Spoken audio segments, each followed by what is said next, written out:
Hola, ¿qué tal? Muy buenas tardes. Yo soy Alejandro Poiré. Estoy muy feliz, muy emocionado de estar en esta tarde para hacer el lanzamiento del programa de género de la Escuela de Gobierno y Transformación Pública del Tecnológico de Monterrey. Yo aquí soy el decano de la Escuela de Ciencias Sociales y Gobierno. Otra vez, muy buenas tardes. Y estoy realmente pues muy emocionado por varias razones. Primero, pues porque la Escuela de Gobierno y Transformación Pública del TEC es este sueño que tiene más de 15 años, está por cumplir su año 16 de existencia, que está transformando su oferta educativa y en su nombre y en la propia perspectiva del Tecnológico de Monterrey lleva consigo un compromiso de transformación. El reconocernos como capaces de generar en los entornos en los que incidimos, sea desde el gobierno, desde la sociedad civil, desde las organizaciones internacionales, como agentes de cambio, como personas en búsqueda de un mejor horizonte. Y realmente esta iniciativa de género para mí es de alguna forma un espacio extraordinario, un sueño cumplido que es apenas un pasito, pero en una dirección de un gran compromiso y esperemos también de una gran incidencia. También me emociona mucho porque este es un espacio en el cual yo personalmente, y espero que muchos de quienes asistimos hoy, nos acerquemos con una gran humildad, con la humildad que nos reconoce el que tenemos mucho que aprender. Yo en lo personal, pues desde luego en materia de género, de igualdad de derechos, considero que soy una persona como muchas de mi generación, además hombre cisgénero, heterosexual, eh, que tenemos mucho que aprender, que tenemos un espacio muy amplio por reconocer nuestros sesgos, nuestros privilegios, los espacios que ocupamos y cómo nos tenemos que convertir eh, todos, todas, en aliados y en agentes para una transformación. Pero esa humildad también es un espacio de mucha convicción, de una gran convicción. Y es la convicción de que si partimos del conocimiento, del estudio, del análisis, y desde una perspectiva abierta, plural, reflexiva, vamos a ser capaces de tener una incidencia mucho más profunda. Por eso considero que el espacio universitario y en particular la Escuela de Graduados del Tecnológico de Monterrey en Gobierno y Transformación Pública va a ser particularmente útil y favorable para construirse en una plataforma abierta para generar ese espacio de transformación. Esa transformación tiene que estar marcada por las lecciones que hemos estado aprendiendo. Las lecciones que desde hace muchos años, muchos movimientos en la búsqueda de igualdad de género, de los derechos de las mujeres y del reconocimiento de la dignidad de la persona han estado buscando en nuestro país y en todo el mundo.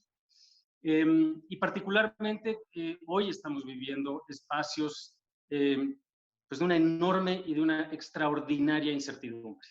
Pero dentro de esa incertidumbre nos anima mucho precisamente nuestra capacidad de reconocer en el ímpetu de muchísimas personas, particularmente mujeres, que mostraron el 8 y 9 de marzo pasado un compromiso inequívoco con la búsqueda de un espacio libre de violencia y con la búsqueda de un espacio de un pleno goce de derechos para todas las personas, una nueva oportunidad. Y así como este movimiento, el movimiento LGBTQ y muchas otras personas, hoy nos convocan precisamente a esa reflexión, a una reflexión informada, a una reflexión basada en el conocimiento, en el reconocimiento del pluralismo y a que nos sumemos con entusiasmo a esta extraordinaria oportunidad. La oportunidad que nos da este momento de reimaginarnos, de repensarnos, no de reconstruir el pasado, sino de repensar la forma en la que podemos construir nuevas relaciones más humanas que den un espacio más amplio a la plenitud de todas las personas.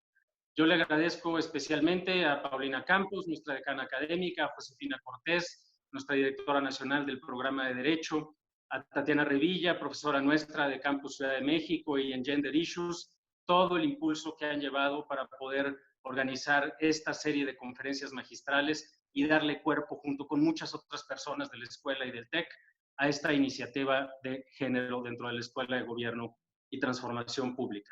y me enorgullece mucho y me da una gran emoción que vamos a tener este miércoles, el siguiente miércoles y dentro de 2 semanas también, igual a esta hora, a las 5 de la tarde, a 3 ponentes que nos van a ilustrar precisamente de distintas perspectivas y de distintos enfoques para entender mejor el reto y la oportunidad que tenemos enfrente. A Marta Lamas, a Estefanía Vela y a Sofía Poiré les agradezco mucho que nos hayan decidido acompañar en esta serie de conferencias inaugurales y lo hago con la aspiración genuina de que esta sea una plataforma en la cual muchas personas, muchas mujeres, muchos hombres y muchas personas del TEC y de fuera del Tecnológico de Monterrey nos encontremos para aprender, para discutir y sobre todo para encontrar caminos para reimaginarnos y encontrar un nuevo espacio libre de violencia y con acceso pleno a los derechos para todas las personas. Muchísimas gracias. Como pueden ver, me toca mucho que aprender también y me emociona mucho esta oportunidad. Muchas gracias. Adelante, Paulina. Nos quedamos contigo. Gracias, Alejandro. La Escuela de Gobierno y Transformación Pública es el espacio para reflexionar, es el espacio para hablar de género, para disentir, para proponer y para no dejar de buscar mayor igualdad. Y en ese sentido, hemos decidido y vamos a hacer un gran esfuerzo para incluir la perspectiva de género, mucho más énfasis en nuestros programas académicos, tanto de profesional como de posgrado, una mayor oferta también de educación continua, cursos de formación para nuestra facultad y estudiantes, y también hacer un mayor énfasis en la investigación. Yo también estoy muy contenta de iniciar con este primer paso, esta serie de masterclasses. ¿Quién mejor que contar con la presencia de la doctora Marta Lamas para dar inicio a esto? Ella el día de hoy nos va a platicar sobre el conocimiento de la perspectiva de género. Ya decía Alejandro, tenemos mucho que aprender. Partamos de las bases. Voy a permitirme presentarte, Marta. Bienvenida a la Escuela de Gobierno y Transformación Pública del Tecnológico de Monterrey. La doctora Marta Lamas es etnóloga por la Escuela Nacional de Antropología e Historia y doctora en Antropología por el Instituto de Investigaciones Antropológicas de la UNAM. Es profesora investigadora titular de la UNAM, adscrita al Centro de Investigaciones y Estudios de Género y coordina el seminario Modernidad, Versiones y Dimensiones de la UNAM. Participa en el movimiento feminista desde 1971, todo un referente, y ha fundado diversos proyectos feministas, tales como la revista Debate Feminista, el Grupo de Información en Reproducción Elegida GIRE y el Instituto de Liderazgo Simón de Beauvoir. Pertenece al Sistema Nacional de Investigadores de CONACYT, nivel 2. Ha publicado 8 libros y más de 100 artículos académicos. Adelante, Marta. Bueno, pues muchas gracias y buenas tardes a todas, todos y todes. Y antes de empezar esta clase tan interesante con Internet, les quiero hacer una pregunta. Ustedes van a saber ahorita en sus pantallas sobre qué piensan o cómo definen género. Les voy a dar 3 opciones. No sé si se puede poner ya la diapositiva para que vean y empiecen a contestar. Para ti, ¿qué es género? ¿Es clase, tipo o especie? ¿Es sexo o es simbolización? Y vamos a dar unos segundos más mientras se están contestando y pues yo me imagino que ya ahorita podemos finalizar la votación porque ya se ha quedado bastante estable. Y fíjense qué interesante. Clase, tipo y especie es para el 23% de quienes están asistiendo ahorita, que son 48 personas. Sexo es para el 9%, 18 personas. Y simbolización se la lleva con el 69% y 144 personas. Entonces es simbolización lo que la inmensa mayoría piensa que es. Pero yo quisiera, y me gustaría que pongan el PowerPoint, por favor, no sé si es Tatiana o Areli, ¿no? La que sigue, que cuando hablemos de género, Hagamos esto que plantea este filósofo francés, tratar a los conceptos como instrumentos históricos y no como esencias intemporales. Y esto, la que sigue, por favor, nos lleva a lo que ha planteado Pierre Bourdieu, de decir que el pensamiento tiene condiciones históricas de posibilidad. Y aquí, la que sigue, por favor, vamos a ver que las tres respuestas son correctas y que ese es uno de los grandes conflictos que tenemos cuando leemos un texto y se habla género, porque género es un término que en español es un término taxonómico que sigue vigente y que es válido cuando dices qué género de literatura lees, qué género de música te gusta, ese género de conducta no es adecuado. Cuando hablas de los hombres como el género masculino y las mujeres como el género femenino. Y eso sigue vigente. Y en la columna de en medio vamos a tener que género es la traducción del inglés de gender y que es sexo. Y tú preguntas, what gender is your dog? Si vas a visitar a un amigo que tiene un perro, ¿verdad? En Inglaterra o en Estados Unidos. Y si te metes al Foro Económico Mundial y ves el Global Gender Index, ¿no? Que marca la brecha de género, lo que te va a estar hablando es de género entendido como sexo, de hombres y de mujeres. Y finalmente, y esta es, digamos, la concepción o el uso más en el mundo académico, está esta nueva categoría que habla de un proceso de simbolización, en donde un conjunto de ideas, representaciones y atribuciones toman como base la diferencia sexual. La siguiente. Simbolizar. ¿Qué es esto de simbolizar? Bueno, simbolizar, que los antropólogos usamos mucho esa palabra, es una actividad de construcción de sentido. En ese sentido es cognoscitiva, pero también es una actividad física de elaboración emocional, subjetiva. Un ejemplo un poco pedestre. Nosotros de chicos aquí en México nos enseñan que un trapo verde, blanco y colorado es la bandera mexicana. Aprendemos, se le ha dado un sentido a ese trapo verde, blanco y colorado cognitivamente. Pero también cuando nos han dicho que es la bandera y hemos participado en diferentes momentos de la vida, en cosas emocionantes donde está la bandera, pues nos damos cuenta que hay una elaboración emocional. Y no se simbolizan de la misma manera ni las características anatómicas de los machos y las hembras humanas, ni las culturas van a simbolizar esa diferencia de la misma forma. La que sigue, por favor. Por eso, cuando hablamos del género como la simbolización de la diferencia sexual, vamos a reconocer que contiene elementos del conocimiento y elementos de la subjetividad. La mayoría de las personas, la que sigue, por favor. No, estaba bien así. La mayoría de las personas, la anterior. Bueno, déjalo ahí. Comprenden el género como sexo, como anatomía, el gender, como biología. Y es verdaderamente en el mundo académico, en cierto tipo de élites intelectuales, y en el mundo de la política pública que se empieza a nombrar a gender como simbolización, como cultura. ¿En qué momento este gender en inglés, que sigue siendo sexo, pasa a entenderse como socialización, como simbolización? La que sigue, por favor.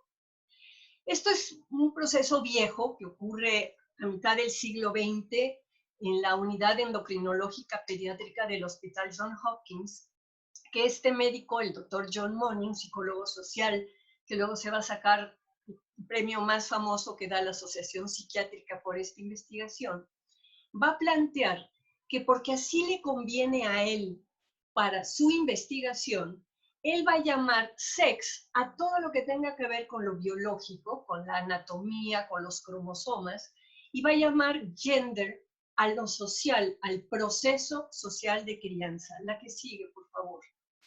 Él lo que va a estar estudiando va a ser, acuérdense, era una unidad endocrinológica pediátrica, casos de niños y niñas y algunos adolescentes que llegaban con problemas de identidad, ya fuera porque había casos de chicos intersexuados que tienen características de los dos sexos, o porque habían sido mal clasificados cuando nacieron. Hay veces que hay síndromes como el síndrome adrenogenital, que hace que los clítoris se crezcan y parezcan un pequeño pene, y en el momento en que nace una criatura y que están todos ahí en la sala de parto bastante enloquecidos, pues al hacer el primer vistazo sobre los genitales de una criatura y ven que se asoma algo, piensan, pues es un pene, es un niño, ¿verdad? Y hay veces que esa primera atribución no se corrige. Ha habido casos en donde la ignorancia sexual sobre qué es ser niño o ser niña, pues ha llegado, como el caso que estudió el doctor Moni, el caso de Juanito, a plantear que una criatura que había sido etiquetada como niño, pues era una niña con este síndrome adrenogenital. Todos los casos que va a estudiar Moni lo van a llevar al planteamiento de que las identidades masculinas y femeninas se construyen por la crianza y por la socialización y no por la biología, la que sigue. Y su conclusión textual es la de que los seres humanos nacemos indiferenciados en términos de lo que en esa época se llamaba el sexo psicológico y hoy se llama identidad de género, que la vamos a ver después, y se forman la idea de ser mujer u hombre a través de la crianza. Moni se va a equivocar cuando dice que solo a través de la crianza, porque tiene que ver mucho el psiquismo y la subjetividad, pero va a ser el primer momento en donde se empieza a separar la concepción de sex y de gender. La que sigue, por favor. De este campo de la psicología médica, donde surge a mitad de los años 50 una distinción arbitraria entre sex y gender, que la mayoría de los angloparlantes siguen pensando que son sinónimos, ¿no? Esto se va a filtrar después al campo de las ciencias sociales en los 70, sobre todo con el impulso del movimiento feminista y de las académicas feministas, y ya en los 80 en el discurso político y en las políticas públicas. La que sigue, por favor. Y digamos, lo que se va a ir perfilando es la posibilidad de hablar del sistema sexo-género como el conjunto de acuerdos a partir de los cuales una sociedad da significados culturales a la sexuación biológica y establece que lo propio de los hombres por un lado y lo propio de las mujeres por otro. La que sigue, por favor. Entonces, imagínense, la diferencia sexual, la anatomía, lo que nos determinan los cromosomas, es igual en las personas escandinavas, islámicas y mexicanas. Pero el género, lo que se considera propio de cada sexo, es muy diferente en estos países. Entonces, es bien interesante ver, o sea, en un país escandinavo como Islandia, tuvo una presidenta mujer, además lesbiana, que se casó con su mujer, ¿verdad? Mientras que en un país islámico es difícil que una mujer llegue a ocupar un puesto de gobierno como la presidenta de Islandia. En México estamos como a la mitad en términos de simbolización entre los países escandinavos y los países islámicos. Y no hablo aquí de las otras culturas, bueno, porque sería muy largo, pero cada cultura le va a otorgar, va a simbolizar un dato biológico como la sexuación de una manera distinta. La que sigue, por favor. Lo importante es entender que este sistema sexo-género, o sea, a partir de los datos de la sexuación, se simbolizan una serie de tareas, atribuciones y características, se arma igual en todas las sociedades, ¿no? Se adjudican atributos y tareas. La que sigue, por favor.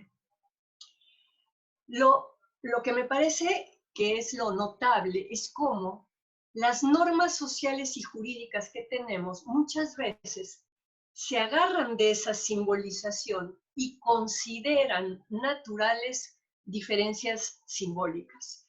Hay digamos, mucho escrito y me imagino que vamos a ir viendo a lo largo no solamente de la sesión de hoy, sino cuando estén con Estefanía Bell y luego con Sofía Poiret, ¿no? Cómo las simbolizaciones que hay en este momento sobre lo que es una familia, lo que es el matrimonio, lo que es la complementariedad, etcétera, ¿no? Que son construcciones, hay sectores muy importantes de la población que las consideran naturales. La que sigue, por favor. Entonces, yo les propongo ver al género como un filtro cultural, depende de la cultura en que estés, cómo lo vas a ver, a través del cual se ve el mundo. Pero es un filtro que va a condicionar las formas de relación que tenemos y que además va a incidir en la estructuración de la identidad. Entonces, es un filtro, ¿no?, que tiene que ver con las relaciones y que tiene que ver con lo psíquico también, con la estructuración de la identidad. La que sigue, por favor. Ahora bien, el género es un fenómeno que ha existido desde el Paleolítico hasta la fecha, persistente y duradero, pero no es inmutable. Se ha ido transformando histórica y culturalmente de acuerdo a los contenidos culturales de las diversas civilizaciones. La que sigue. La perspectiva de género, cuando las personas hablan de perspectiva de género, se refieren a la mirada con la que se analizan estas cuestiones consideradas lo propio de los hombres y lo propio de las mujeres. Obvio que hay perspectivas de género tradicionales. Si pensamos en lo que piensa, por ejemplo, el Vaticano de cuál es el lugar de las mujeres en la sociedad, pues considera que no pueden llegar a ser sacerdotas, ni obispos, ni a cubrir una serie de funciones. Y hay perspectivas de género, digamos, científicas que tratan de ver hasta dónde muchas de las diferencias que estamos viendo entre hombres, mujeres y personas con identidades no normativas o disidentes tienen que ver con simbolizaciones o tienen que ver con otro tipo de determinantes. Entonces, obvio que el término perspectiva de género, cuando se usa en política pública, lo que está queriendo decir es fijémonos qué pasa con los hombres, qué pasa con las mujeres y hasta dónde muchas de esas conductas, de esas decisiones y elecciones tienen que ver con estos procesos de simbolización. La que sigue. En México lo que vamos a ver cuando hablamos de perspectivas de género de los seres humanos, de la perspectiva de género, que cada uno de nosotros tiene una perspectiva de género en la cabeza. Y en México tenemos lugares en nuestro país que siguen viviendo con una lógica cultural del siglo XIX. Hay comunidades muy pequeñas, comunidades rurales, alguna comunidad indígena, aunque el movimiento de las feministas indígenas está cambiando eso, pero todavía lo hay, que viven con esta idea de que, bueno, las mujeres, el lugar de las mujeres es la casa, es la cocina, que ellas se ocupen de los niños, donde ningún hombre se dejaría ver cargando un bebé o cambiando un pañal, ¿no? Donde toda una serie de atributos y de tareas tienen que ver con esta idea de que hay una separación entre hombres y mujeres y que eso es lo natural. La mayoría de la población de nuestro país vive con una lógica cultural del siglo XX. Ya se entiende que hay una igualdad en términos de derechos civiles, de derechos ciudadanos, ya las mujeres pueden votar y ser votadas, incluso pueden llegar a tener puestos importantes, ¿no? Secretaria de Gobernación, tenemos paridad política, pero sin embargo todavía sigue habiendo una división entre el trabajo de la familia y el trabajo de la casa, y se sigue pensando que cuando una pareja joven decide tener una criatura, bueno, pues lo mejor es que ella se quede, ella se salga del trabajo, que elija un trabajo de medio tiempo para ocuparse bien del bebé, porque, bueno, la masculinidad implica ser el proveedor que va a traer lo necesario a la casa. Y hay algunos grupos políticos, grupos intelectuales, en general de gente muy joven, que sí está viviendo con una lógica cultural del siglo XXI. No solo por las distintas identidades que están reconociendo con mucho respeto y con mucha facilidad, entender que hay personas no normativas, que hay personas trans, queer, ¿no? Sino también porque el tema de la división de los roles, de los papeles femenino y masculino, se han borrado. Y así vamos a encontrar a varones que están quedándose en casa a cuidar a los hijos mientras las mujeres trabajan, no son la mayoría, pero ya empieza a haber una lógica cultural distinta del siglo XXI. La que sigue, por favor. Lo que hacen las lógicas culturales, la lógica cultural de género, es establecer lo que se llaman mandatos, el mandato de la feminidad, el mandato de la masculinidad, y los establecen de tal manera que los internalizamos en la subjetividad. Y esto hace que entre nosotros mismos tengamos ciertas percepciones, ciertas creencias, ciertas prácticas y además disposiciones que moldean la subjetividad. Yo quiero contar rápidamente un ejemplo que pone Bourdieu en su libro, en donde cuenta que en una cena en Francia, sin empleada del hogar, había un grupo de personas, ¿no? Y suena el teléfono, esto fue en los años 60 o 70, que no habían celulares, la señora de la casa se para a contestar el teléfono y en el momento en que los invitados empiezan a comer. Y uno de los invitados de repente dice, a esta sopa le falta sal. Y dos mujeres se paran, hechas la mocha, se van a la cocina a buscar la sal y el señor de la casa, el marido de la esposa, se queda sentado. Esto es una disposición, no es una orden que venga de afuera, sino es algo que ya tienes internalizado en este mandato de la feminidad o mandato de la masculinidad. La que sigue, por favor. Por eso, la gran mayoría de las hembras humanas aspira a ser lo que la sociedad valora como femeninas y a cumplir con las tareas y atribuciones propias de las mujeres, mientras que la gran mayoría de los machos humanos aspira a ser lo que se valora como masculino y a cumplir las prescripciones de los hombres. La que sigue. La carga simbólica de la virilidad desactiva en la gran mayoría de los hombres un cuestionamiento del trabajo desgastante y peligroso que tienen que hacer. Y la carga simbólica de la feminidad hace lo mismo con el cuestionamiento del trabajo desgastante de cuidado que también tienen que hacer. La que sigue. Esto es bien interesante porque hay veces que piensan que el estudiar género es estudiar a las mujeres.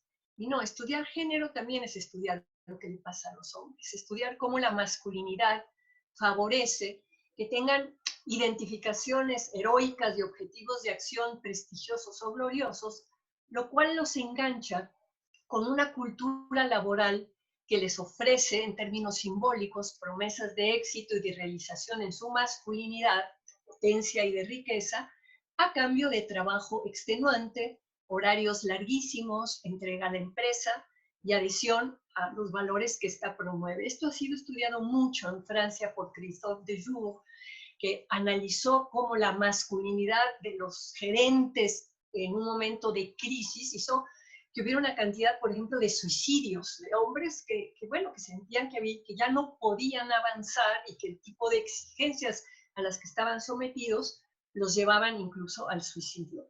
La que sigue, por favor.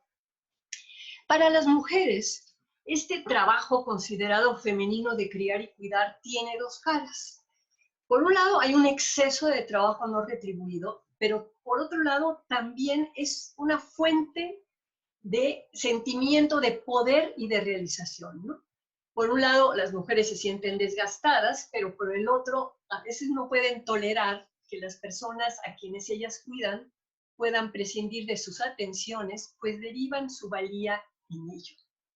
La que sigue. Y esto nos lleva a pensar cómo construir un arreglo distinto de las relaciones sociales cuando los mandatos simbólicos de la feminidad y la masculinidad siguen estructurando las disposiciones subjetivas y las creencias de los seres humanos que viven con, digamos, esos mandatos en ellos. La que sigue, por favor. Esta lógica cultural de género vigente, la contemporánea, la general, produce interferencias negativas en las relaciones, pues las mujeres y los hombres desarrollan sentimientos cargados de ambivalencia, producidos por esta dimensión psíquica de la feminidad y de la masculinidad. Sí, la que sigue está bien. Y es que lo que resulta crucial, y parece que no lo hemos podido resolver hasta este momento, es integrar el trabajo y la vida familiar. Y esto es central para la sostenibilidad humana. Ya son varias las instancias que han estado estudiando esto, ¿no?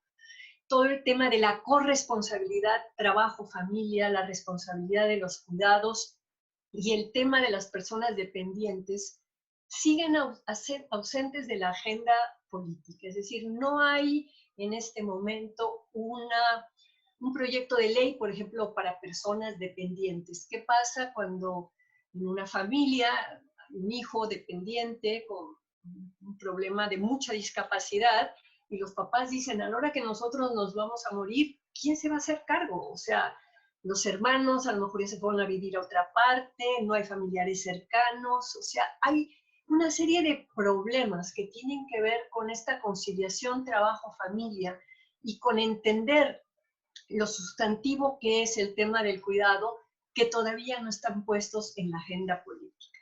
La que sigue, por favor. Regreso al cuadrito inicial, porque quiero centrarme en el del medio, en el gender en inglés, que habla de sexo, y recordar la que sigue, lo que plantea este Foro Económico Mundial, que mide la brecha de acceso, la que sigue, y la mide en 4 cosas, lo que es la participación laboral, salarios y promociones, lo que es educación, índices de analfabetismo, educación básica, etcétera, lo que llaman empoderamiento político, que es nada más marcar porcentajes de diputadas, ministras y jefes de Estado, y el tema de la salud, la que sigue. Donde no les voy a poner, porque no da tiempo, pero lo pueden hacer ustedes si se meten al Foro Económico Mundial, viene todo el reporte de la brecha de género, y en donde estamos peor en México es en el tema del trabajo. Hay 15 países latinoamericanos y México está como en el lugar 8, hay 7 países que están muchísimo mejor que nosotros y países como Nicaragua, que uno pensaría que es mucho más pobre que México, pero no tiene ese nivel de desigualdad. Y aquí en México lo que hace la desigualdad es el tema del trabajo. La que sigue, por favor. Y es que por esta lógica cultural de género, las mujeres están sobrecargadas en el cuidado familiar y los hombres están sobrecargados en la provisión y la defensa. La que sigue. Y lo que pasa es que la cultura laboral que tenemos en la mayoría de organizaciones privadas y públicas permanece arraigada en creencias y valores que refuerzan esta separación del trabajo y vida familiar, y por lo tanto hay como gran falta de interés y de respuestas para las responsabilidades paternas. La que sigue. Por ejemplo, se habla mucho, ¿no?, de las madres que trabajan, pero nadie pregunta sobre los padres que trabajan, que no son vistos en la cultura laboral, y aunque tengan mayores salarios o más oportunidades laborales, ¿no?, la paternidad es un elemento invisible que no cuenta. La que sigue, por favor. En realidad, lo que viene a ser la perspectiva de género es mostrar en política pública que los ámbitos privado y público están conectados y que las actividades en uno tienen un impacto significativo en el otro. La que sigue, por favor. Y entonces, por eso es que para transformar las actuales discriminaciones debidas a la lógica cultural de género, tenemos que empezar por comprender en qué consisten y a quién sirven estos mandatos culturales existentes. La que sigue, por favor. Lo que hace la lógica es que produce un círculo vicioso con consecuencias en el orden social y en la subjetividad de los seres humanos, lo cual se vuelve un obstáculo para la inclusión social y la ciudadanía social plena. La que sigue. Y si comprendemos la fuerza de esta lógica de la cultura, eso nos ayudará a comprender las actuales crisis sociales y también a diseñar políticas públicas dirigidas a fortalecer el lazo social. Al desconstruir ciertas prácticas discriminatorias y mostrar que no son naturales, el conocimiento sobre el género se convierte en un poderoso dispositivo para configurar un espacio más igualitario de vida entre los seres humanos. Y esto ya nos lleva a la parte de que todos los seres humanos deberían de tener los mismos derechos humanos independientemente de su identidad de género, su orientación sexual, su clase social, su edad o su condición étnica, la que sigue.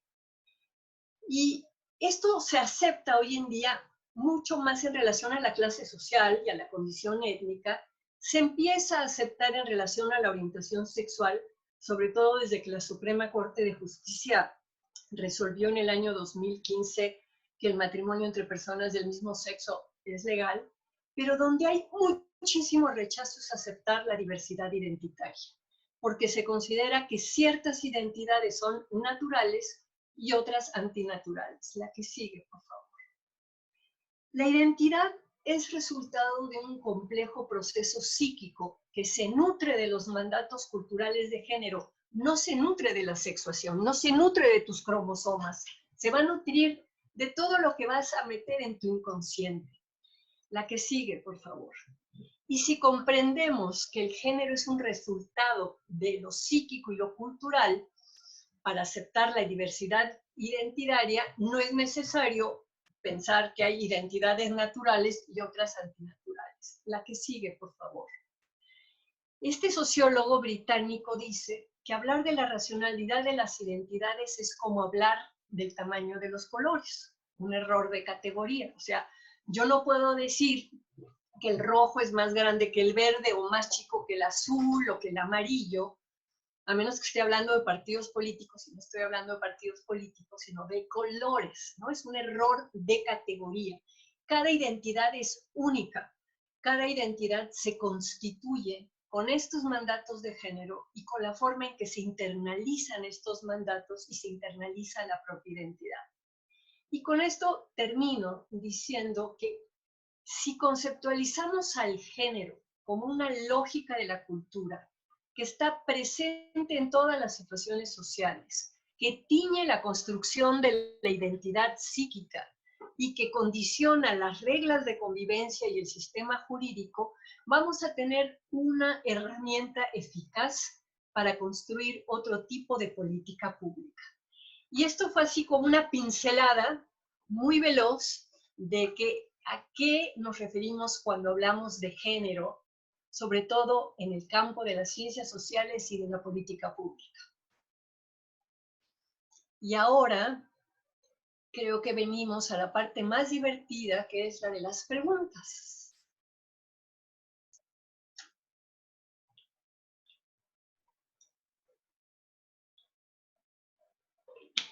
Ay, pon tu micrófono, Paulina, está apagado. Gracias.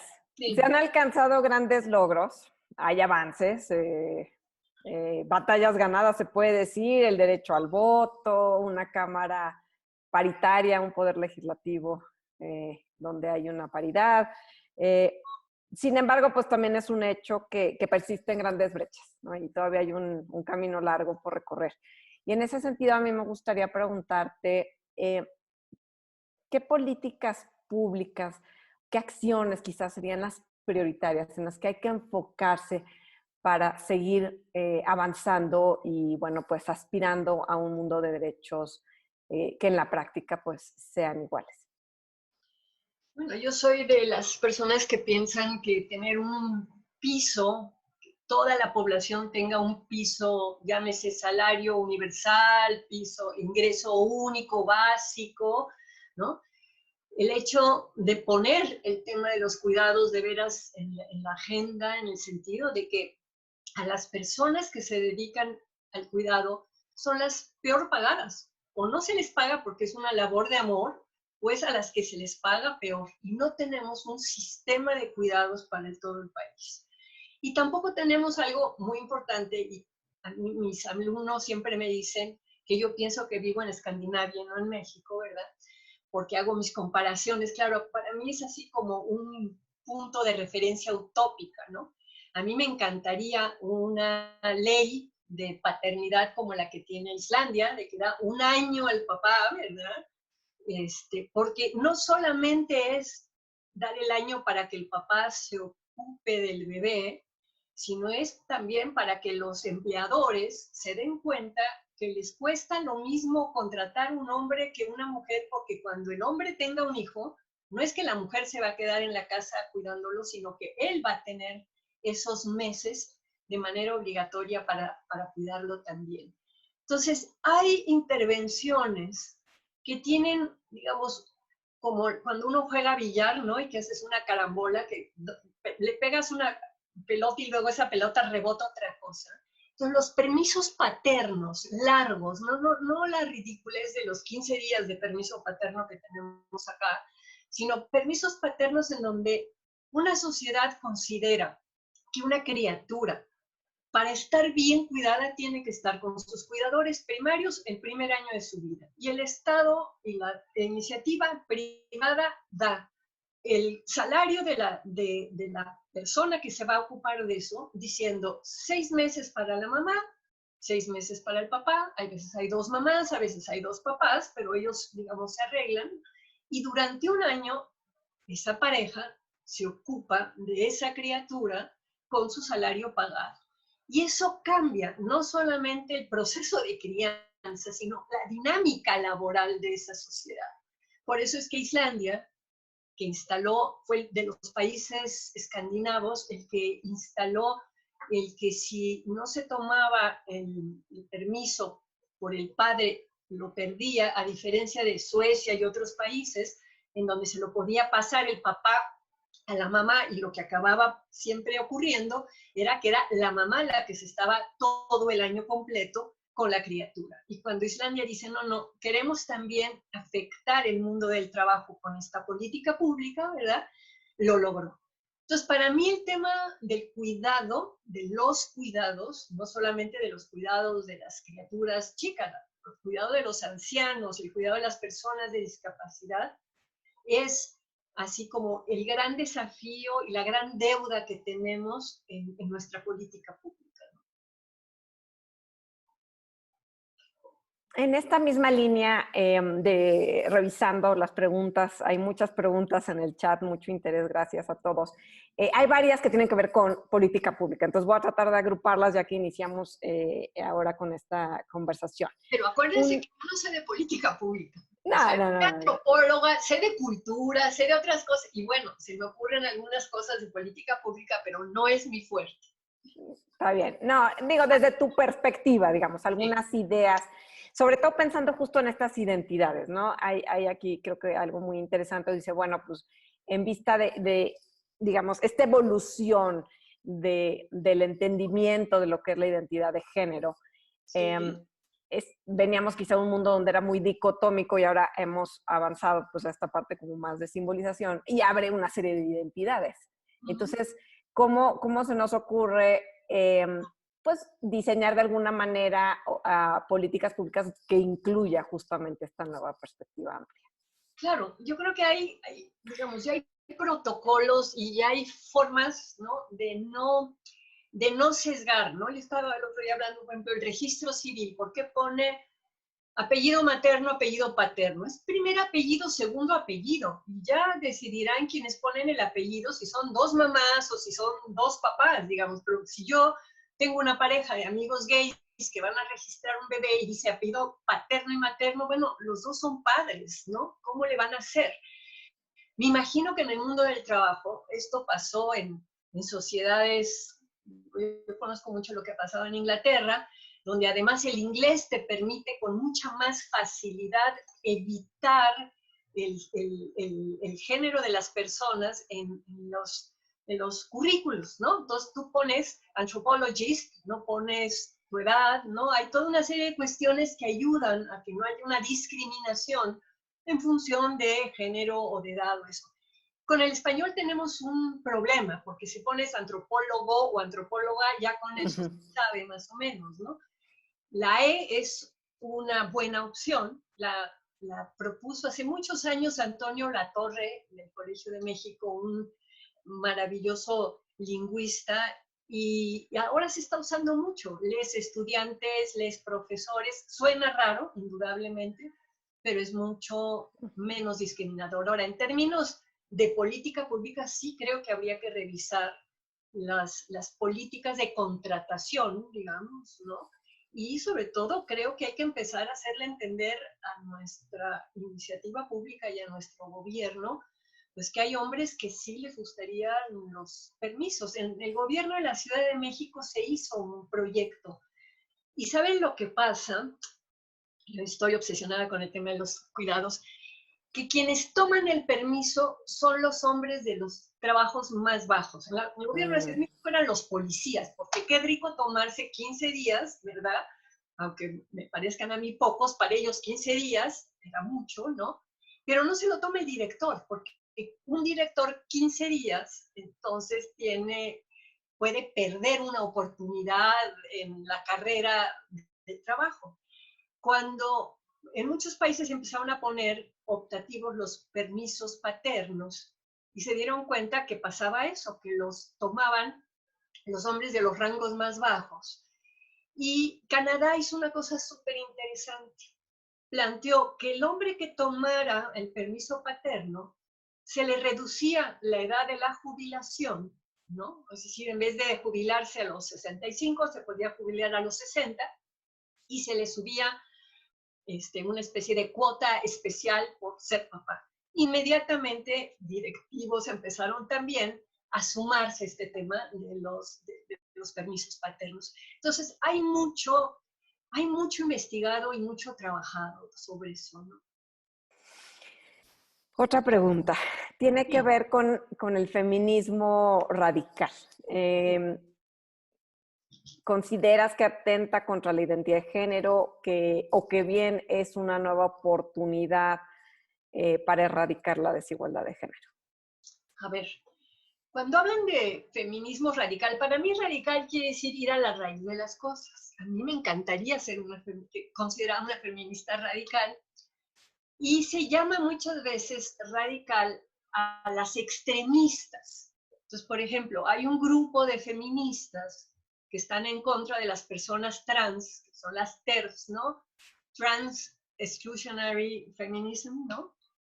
Que yo creo que no están ayudando para nada. Creo que es un retroceso muy fuerte también en términos de derechos humanos. Y creo que tiene que ver, sobre todo, con una idea de qué es ser mujer, ¿no? Ser mujer es tener ciertos cromosomas o ser mujer es tener cierta identidad y sentirte de una manera específica.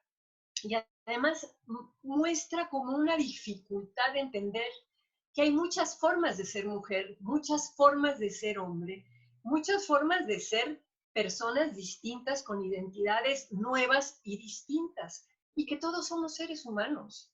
Entonces, yo no entiendo a ese feminismo extremista, lo llamo yo, a mí las radicales me gustan, el feminismo extremista que está planteando que solo si eres biológicamente una mujer cis, ¿no? Cis es el prefijo que quiere decir de este lado y que es lo contrario al prefijo trans, que es del otro lado, ¿no?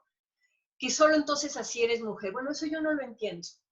Y no entiendo porque sí creo que además, por lo menos lo puedo ver en muchos de mis alumnos, que ahora las identidades son mucho más fluidas, ¿no? O sea, te sientes ser humano, que te gustan cosas femeninas y te gustan cosas masculinas y que viene bien esta necesidad de definir quién sí está en lo correcto y quién no, me parece que no ayuda a una construcción de proyectos democráticos de respeto. No sé si contesté, pero bueno, o no sé si será la pregunta.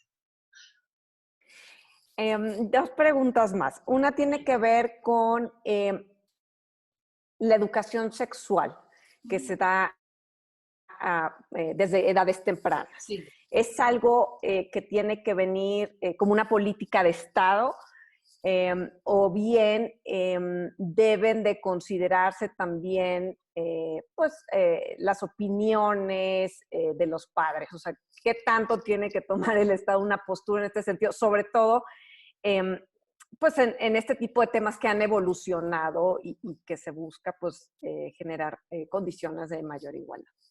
A ver, Yo creo que la educación pública tiene que ser laica y apoyada en cuestiones científicas. Y sí creo que con respecto a la sexualidad hay como mucha claridad de que hay que empezar desde que son muy chiquitos a hablarles, no solamente, digamos, en términos de la abejita que viene y el polen y eso, sino claramente, porque además están niñas y niños, digamos, viendo de repente escenas, películas, videos de hermanos mayores, oyendo cosas. Entonces, a mí me parece que la educación pública sí tiene que ser laica, sí tiene que ser científica y sí tiene que abordar la educación sexual de una manera clara, directa, ¿no? Ajustada evidentemente a las edades. No le vas a decir lo mismo a una niña, a un niño que tiene 4 o 5 años, a uno que tiene 8, a uno que tiene 12.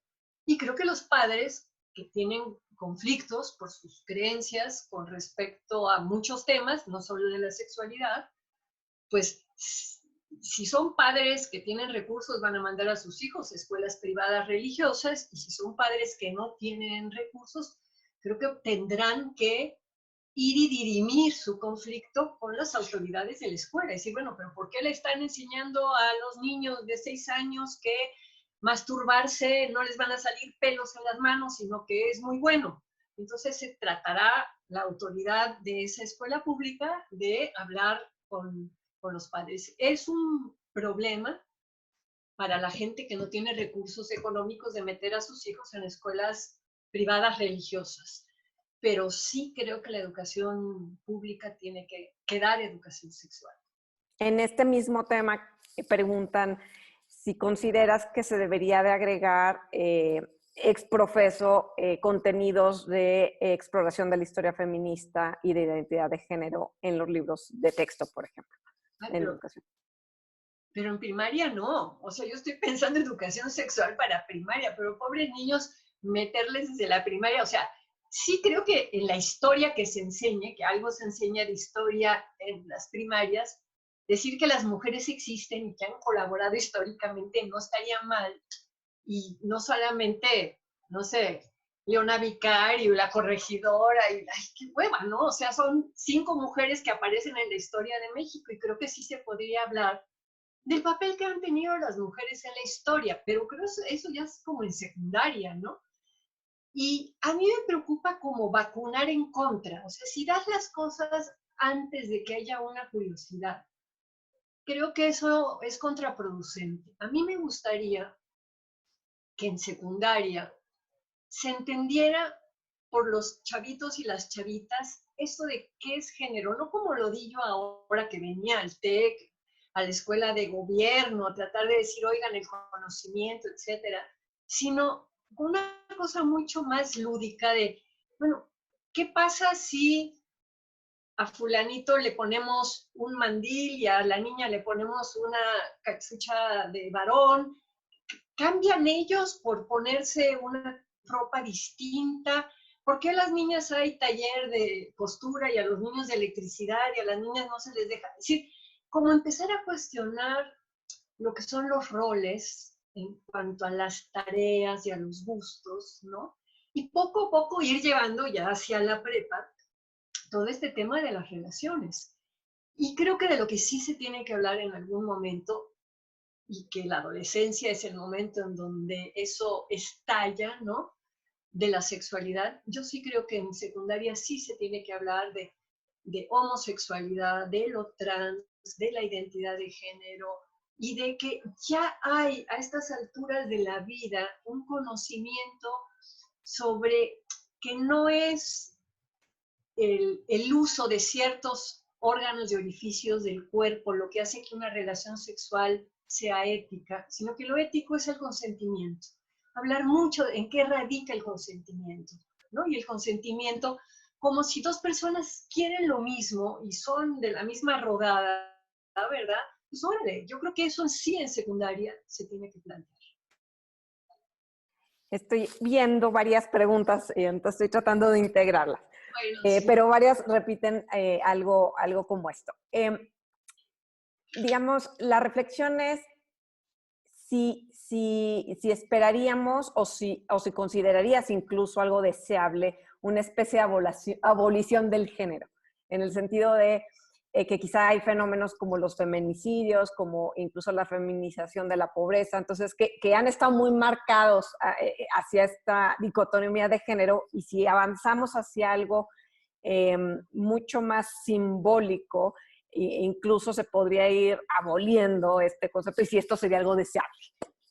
Mira, más que deseable lo veo imposible, porque si el género es la simbolización de la diferencia sexual, va a haber diferencia sexual mientras seamos seres humanos. Va a haber machos y hembras, cromosomas XX, cromosomas XY, y algunas personas intersexuadas XXY, YY o lo que sea. Que los seres humanos dejen a esa diferencia primera calificarla, ponerle significado, se me hace dificilísimo. Creo que lo que va a haber cada vez más es una maleabilidad, es decir, sí se va a entender que hay hembras, hay machos, hay hembras que se sienten mujeres, hay machos que se sienten, hay hembras que se sienten mujeres y hay hembras que se sienten hombres y habrá hembras que se sientan algo indefinido o que durante una época de sus vidas se sientan mujeres y luego se quieran sentir otra cosa. Es decir, en los procesos de simbolización en las culturas también cambian, pero en la medida en que los seres humanos, desde que somos chiquitos, en el proceso de crianza, vamos internalizando los códigos de nuestra cultura, los nombres, es decir, necesitamos los seres humanos categorías para podernos entender, hasta para poder hablar. Entonces, el género es una categoría que nos permite hoy saber que un macho cromosomas XY puede tener una identidad de mujer, tiene una identidad de género y que quiere vivir con esa identidad de mujer y que va a luchar, y muchos en la sociedad lo vamos a hacer también con esta persona, ¿no? Para que lo pueda hacer. Entonces, siendo una categoría que nos ayuda a entender procesos en donde la gente se aferra, les da miedo, toda esta historia con la ideología de género, que a mucha gente le asusta, lo que viene a ser la ideología de género es decir, no hay esencias, o sea, no por tener ciertos cromosomas vas a tener una esencia determinada. Es un poco lo que me preguntaban al principio de las feministas extremistas, por ejemplo, que están en contra de los trans, ¿no? Yo no creo en las esencias, yo soy antropóloga, creo en la construcción cultural y en el psiquismo, ¿no? En esas dos cosas. Entonces, que si es deseable abolir el género, no sé, a lo mejor dentro de un siglo, o a lo mejor ni siquiera ya como humanidad llegamos a tener un siglo, pero no lo veo en el horizonte de los próximos 20 o 30 años. Sí creo que lo que va a haber va a ser el reconocimiento de múltiples géneros, de múltiples formas de ser hombres y de ser mujeres, y que lo que vamos a tener que poner son nuevos nombres a esas personas. Y en vez de decir hombre trans o mujer trans o no normativo, esto, a lo mejor habrá que buscar nombres más divertidos. Quimera, mariposa, no sé. En los conceptos de feminismo y equidad de género, ¿pueden convivir o es uno o el otro? No, claro que conviven. A ver, equidad es un término que viene, desde los romanos y que habla de una justicia para darle a cada quien de acuerdo a lo que tiene o lo que no tiene, ¿no? Entonces, yo creo que sí hay posibilidad de hacer políticas equitativas. Aparte, necesitamos políticas igualitarias. A ver, hasta ahorita los seres humanos somos machos, hembras e intersexuados. Entonces, como seres humanos somos iguales, debemos tener los mismos derechos como seres humanos, pero como sexos somos distintos. O sea, un hombre no se va a embarazar ni va a gestar durante 9 meses y parir una criatura. Entonces, va a haber necesidad de hacer cierto tipo de excepciones cuando ocurran esos procesos. Eso es la equidad. Un hombre no puede decir, por ejemplo, no, a ella la están privilegiando porque está embarazada. No, no es un privilegio, es un reconocimiento de la diferencia y eso es una política equitativa. de la misma manera que habría que pensar cuáles son las políticas para las personas intersexuadas, ¿no? Que de eso se habla muy poco, pero que también es un tema súper importante. Entonces, claro que pueden ir. Ahora, el punto es que no hay un feminismo, hay muchos feminismos, ¿no? Entonces, hay muchas tendencias feministas, hay tendencias feministas que no quieren hablar de equidad, que hablan solo de igualdad, y yo soy una enferma mental que hablo de equidad para ciertas cosas y de igualdad para otras.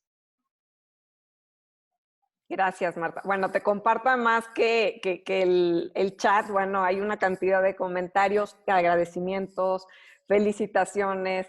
Entonces, por eso nos hemos extendido un poco y agradezco también, Marta, que has tenido la disponibilidad. Sí. Y ¿puede un hombre ser feminista o solo un aliado?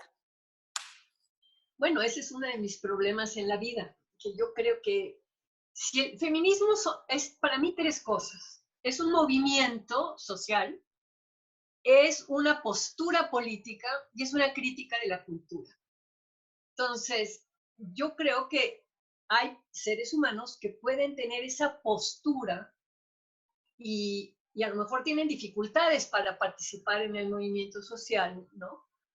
Hay hombres que hacen crítica a la cultura. Entonces, en lo personal, yo sí creo que puede haber hombres que compartan la postura política del feminismo y que se asuman como feministas, lo cual les va a traer muchísimos problemas porque allá afuera en el mundo la mayoría de las feministas dicen que los hombres no pueden ser feministas, ¿no? A lo mejor hay que cambiarle también el nombre al feminismo si es una lucha porque la diferencia sexual no se traduzca en desigualdad social.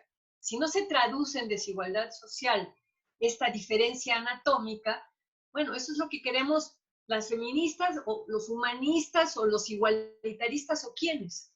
Entonces, sí creo, yo tengo algunos amigos que podría decir que son feministas o que comparten la postura feminista, pero también los hombres feministas tienen que entender que cuando hay una manifestación feminista convocada por una variedad de feministas que piden que los varones vayan en la parte de atrás, sería bueno que les hicieran caso, fueran en la parte de atrás y no que se fueran adelante diciendo, es que yo también soy feminista. Sí, maestro, eres feminista, pero en esta marcha los hombres van para atrás. Y respeta eso. Entonces, que no sean provocadores.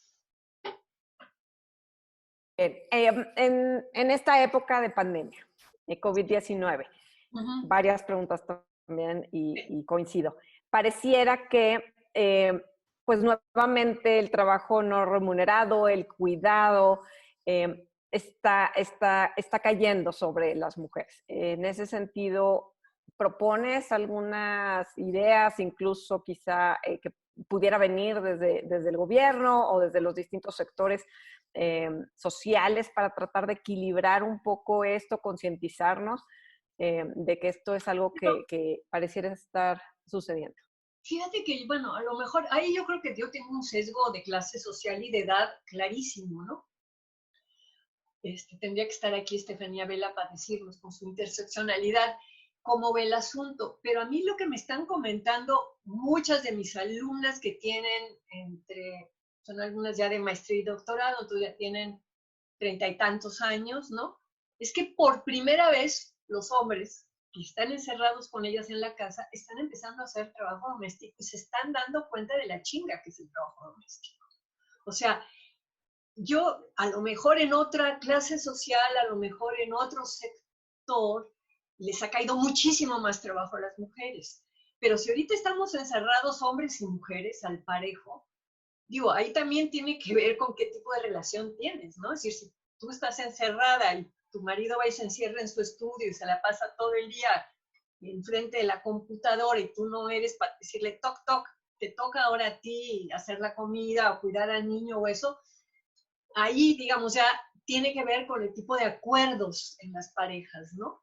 Leí un artículo en The Guardian que justamente señalaba que los hombres están empezando a dar cuenta, cuando ya llevan un rato encerrados, de lo cansado del cuidado de los niños, ¿no? Es decir, que una cosa era llegar en la noche, besito al al escuincle o llevarlo en la mañana a la escuela, y otra cosa estar todo y tratar de trabajar con niños que te están brincando encima, híjole, sí está como... Entonces, la verdad, no sé, sí creo, y eso lo decía una feminista italiana que se llama Alisa Del Re, de la Universidad de Padua, sacó un artículo precioso el 1 de mayo, lo sacó en el Manifesto Italiano y lo tradujeron en página 12 de Argentina, y dice que lo único que está seguro es que no podemos regresar a lo mismo de antes después de lo que nos ha pasado ahora con el COVID. Y yo creo que sí es con todo el horror y el dolor de lo que está pasando. A mí se me murió ayer un amigo, un gran activista, Jaime Montejo. Con todos estos horrores, tenemos que establecer otro tipo de relaciones. Con la gente con la que estamos encerradas ahorita en la casa, otro tipo de relaciones. Entonces, y cuando salgamos, pedir otro tipo de cosas también de la política y de la política pública. Pedírsela a los partidos, pero pedírsela también a las empresas. Es decir, sí necesitamos, porque esto igual se puede repetir el año que entra, ¿no? Es decir, nada garantiza que este COVID no regrese. ¿Cómo vamos a hacer entonces para vivir después del COVID de una manera mucho más igualitaria? Marta, muchas gracias. De verdad es que este inicio de plática contigo ha sido increíble. Gracias por dedicarnos este tiempo, por compartir tu conocimiento, tu experiencia y opiniones. Lamento lo de tu amigo que nos acabas de compartir. Y bueno, pues no sé si quieras decir algo final. Y bueno, pues yo nada más, después de que termines, les platicaría sobre las siguientes 2 sesiones. Bueno, pues nada, que la pregunta esa que pusimos al principio, que la tengan muy presente cuando lean cualquier cosa sobre género.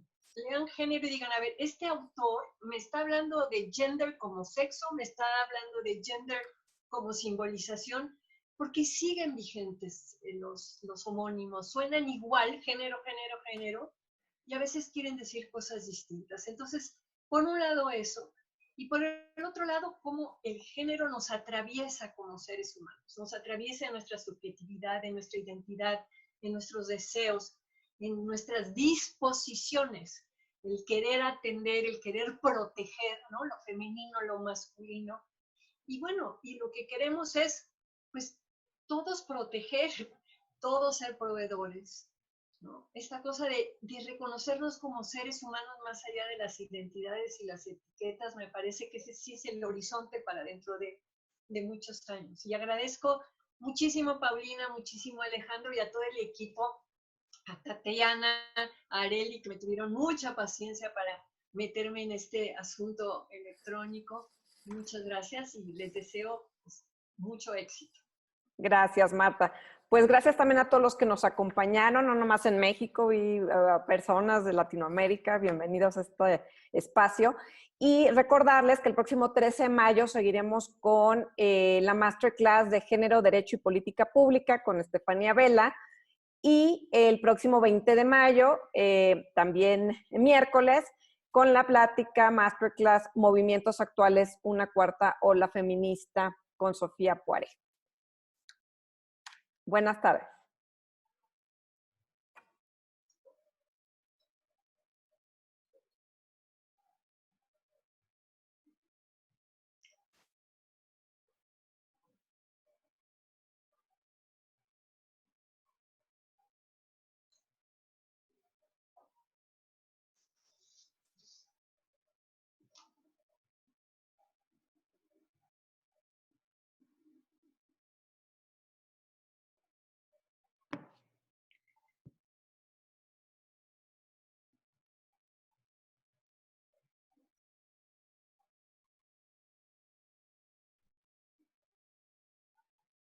Creo que ya, Marta, te puedes desconectar. Ya me puedes conectar. Oigan, Gracias. sí me interesa mucho que me manden las preguntas, ¿eh? Sí,